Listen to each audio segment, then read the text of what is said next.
kenapa kita harus melakukan kalibrasi? Seperti penyebutannya, kenapa soalnya dikalibrasi? Nah, di sini saya akan sampaikan tujuan kita melakukan kalibrasi.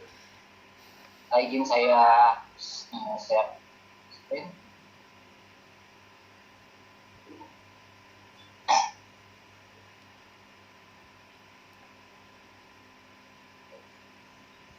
Oke, untuk kesempatan kali ini saya akan menyampaikan kalibrasi secara umum dan kalibrasi secara spesifik terhadap alat-alat yang akan kita gunakan untuk survei kualitas air tahun 2021 ini.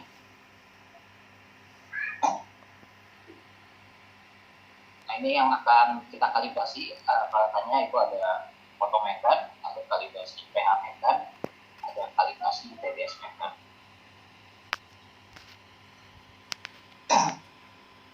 Nah, ini pengertian kalibrasi ya, saya kutip dari ISO 14025. Kalibrasi itu adalah kegiatan menghubungkan nilai yang ditentukan oleh instrumen atau alat ukur atau nilai yang diwakili oleh bahan ukur dengan nilai-nilai yang sudah diketahui tingkat kebenarannya yang dikaitkan dengan besaran yang dibuat dalam kondisi tertentu. Nilai yang sudah diketahui biasanya merujuk ke satu nilai dari kalibrator atau standar yang ditentukan harus memiliki akurasi yang lebih tinggi daripada instrumen ukur yang dikalibrasi. Biasanya kita sebut sebagai unit under test atau mungkin kalau kita definisikan dengan bahasa ISO 14025 mungkin agak agak rumit. Simpelnya seperti ini. Jadi kalibrasi itu adalah untuk menguji akurasi terhadap peralatan yang kita gunakan, sehingga jaminan terhadap hasil ukur yang kita keluarkan nantinya itu bisa terjamin keabsahannya. Itu pengertian simpelnya. Bapak Ibu sekalian, selanjutnya ini tujuan dan fungsi. Tujuan kalibrasi itu mencapai ketelusuran pengukuran hingga hasil pengukuran itu dapat dikaitkan tertelusur sampai ke standar yang lebih tinggi. Maksudnya di sini adalah bahwa saat kita melakukan pengujian, hasil uji yang kita keluarkan itu harus memiliki rantai ketelusuran. Kalau dalam pengujian itu ada rantai ketelusuran, artinya telusur kebenarannya bahwa hasil uji yang kita keluarkan itu memiliki nilai benar. Fungsinya itu adalah menjaga kendali mutu dengan memastikan kinerja dan akurasi berbagai instrumen yang digunakan melalui penentuan penyimpangan nilai standar dengan nilai yang ditentukan alat ukur, atau dengan kata lain untuk dapat memastikan akurasi dari alat ukur tersebut sehingga instrumen yang digunakan dapat menghasilkan pengukuran yang akurat. Jadi kata kuncinya tujuannya adalah untuk mencapai suatu nilai ukur yang akurat. Itu fungsi kalibrasi. Kapan alat itu harus dikalibrasi? Jadi pada umumnya mungkin kita di laboratorium atau sanitarian di puskesmas itu umumnya menggunakan interval tentang waktu kalibrasi adalah 1 tahun. Umumnya menggunakan 1 tahun. Padahal untuk melakukan kalibrasi itu tidak hanya terbatas terhadap interval waktu. Jadi kapan kita harus melakukan kalibrasi? Jika terjadi perubahan skala yang cukup nyata. Maksudnya di sini biasanya kan kalau kita melakukan pengujian dengan sampel yang sama, tempat yang sama, karakter yang sama, tidak ada perubahan besar, tapi nilai ukurnya kok berbeda jauh dengan database sebelumnya. Nah, itu kita harus curiga terhadap kondisi peralatan kita. Jangan-jangan alat yang kita gunakan tidak melenceng sehingga perlu dilakukan kalibrasi ulang. Yang kedua, ini yang umum digunakan adalah interval waktu jadwalan. Jadi biasanya kita menggunakan interval waktu 1 tahun, 6 bulan, 2 tahun, tergantung dari waktu yang sudah kita tetapkan sebelumnya. Nah, untuk alat-alat yang baru diperbaiki, alat-alat yang rusak dan dilakukan perbaikan itu wajib dilakukan kalibrasi ulang. Karena saat perbaikan pasti ada part yang diganti sehingga kalibrasi sebelumnya sudah tidak berlaku lagi karena berbeda alat yang mengukur.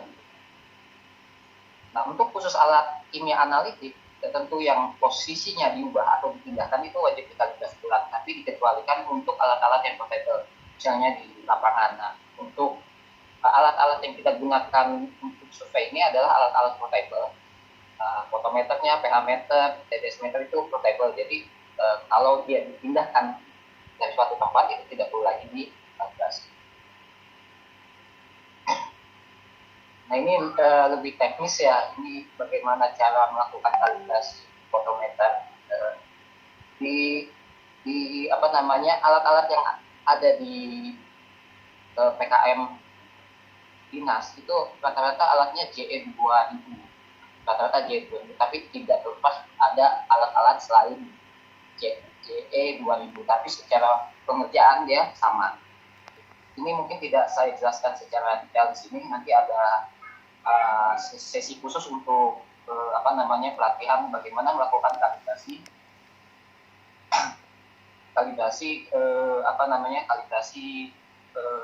peralatan-peralatan yang kita gunakan.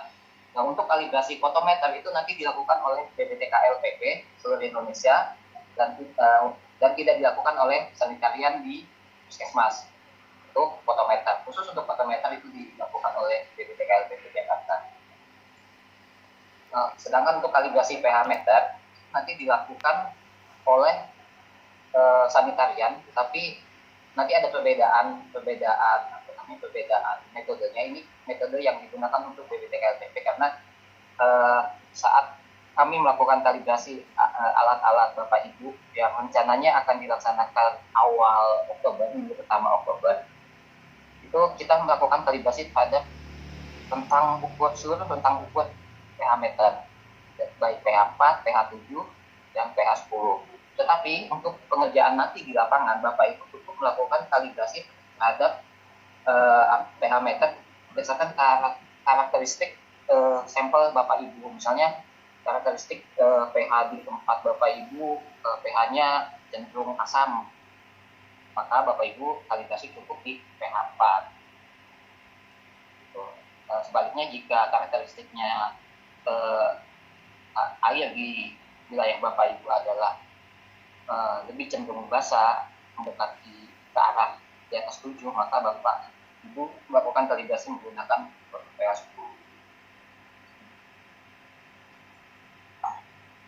Untuk kalibrasi TDS meter ini hampir sama dengan pH meter. Nanti Bapak Ibu melakukan kalibrasi pH meter, TDS meter itu saat Bapak Ibu pindah tempat. Misalnya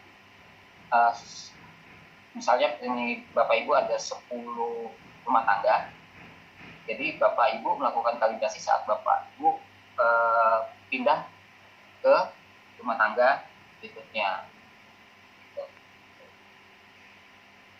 Nah, ini gambar alatnya, ini fotometer JE 2000, mohon disiapkan karena rencananya ini akan dikalibrasi minggu pertama Oktober. Nah, alat-alat yang perlu Bapak siapkan untuk kalibrasi ini adalah ini alatnya JE 2000. Selanjutnya ada pH meter. Ini pH meternya sebaran yang paling banyak itu yang warna kuning, tapi tidak menutup kemungkinan ada yang warna merah. Jadi alat-alat yang tersebar di dinas itu pH meternya bermacam-macam, bervariasi. Ada juga yang sudah tombolnya 3 di sini, ada juga tapi yang paling banyak itu yang kuning dan merah. Untuk TDS meternya 90%